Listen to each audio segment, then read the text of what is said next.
রাজা খাওয়া বেগর মরে গেলেও কখনো ভিক্ষা করে না। ঈগল পাখি কখনো মরা প্রাণীর মাংস খায় না। কারণ কি জানেন? এটা তার আত্মবোধ বা ইগো, অথবা বলা যায় স্ট্রং মেন্টালিটি।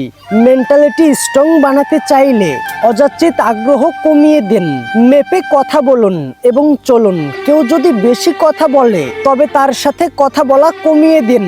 যখন বুঝবেন আপনার সমস্ত অভিযোগ আপনার বিপরীতেই যাবে, আপনার কথা অন্যের কাছে কেবলমাত্র শব্দ দূষণ, তখন শুধু শুনুন, বলতে চাইবেন না। কথা বলতে যাওয়া, দেখা করতে যাওয়ার যেই তেজটা, তা একবার পার করে ফেললেই জীবনটা অনেক অন্যরকম হয়ে যায়।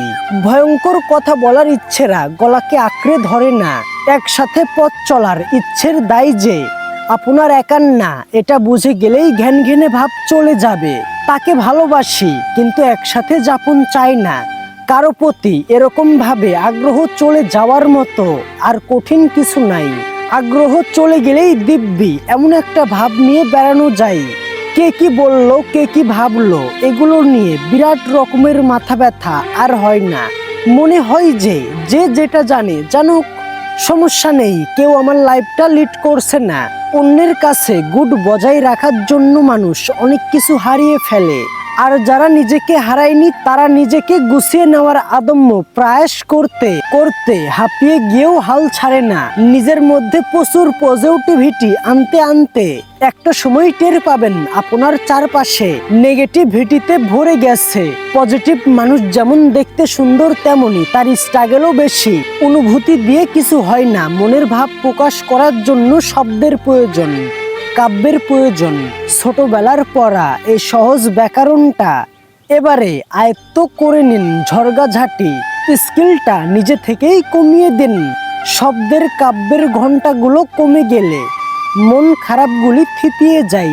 নিজের কাছে পরাজিত হয়ে আবার উঠে দাঁড়াতে পারলে দেখবেন এই উঠে দাঁড়ানোটা ভয়ঙ্কর রকমের শক্ত। এর মধ্যে বাড়তি ইমোশন ছিটে ফুটা থাকবে না। যেখানে আপনি গুরুত্ব পাচ্ছেন না সেখান থেকে চুপচাপ সরে আসুন। ঈগলের মতো সহজ করে সম্পর্কের সুতোগুলো এক এক করে নিজেই ছিঁড়ে ফেলুন। কোনো মেয়েকেই বাঁধন রাখবেন না। যে কাজটা করতে যাচ্ছেন তাতে সবচেয়ে বেশি কষ্ট পাবেন, জেনেও করুন। একটা সুন্দর ভবিষ্যতের দায়ে নিজের শান্তি বজায় রাখার জন্য এক প্রকার মরিয়া হয়ে উঠুন। কখনো নিরাশ হবেন না, হাল ছাড়বেন না। যে যাবে তার চেয়ে ভালো কেউ ফিরে আসবে। শুধু নিজেকে দাঁড় করাতে হবে, শুধু নিজেকে প্রতিষ্ঠিত করাতে হবে। ইমোশন দিয়ে নিজেকে থামিয়ে রাখবেন না, নিজের জীবনটা শেষ করে দিবেন না। আরে পাগল, আপনি যদি কোনো মেয়ের জন্য নিজের জীবনটা শেষ করে দেন তবে সে আনন্দিত হবে, আর আপনি যদি সেই মেয়েটাকে দেখিয়ে দেওয়ার জন্য প্রতিষ্ঠিত হয়ে যান তবে সেই মেয়েটা অপমানিত হয়ে যাবে। এখন আপনি ডিসাইড করুন আপনি কি করবেন।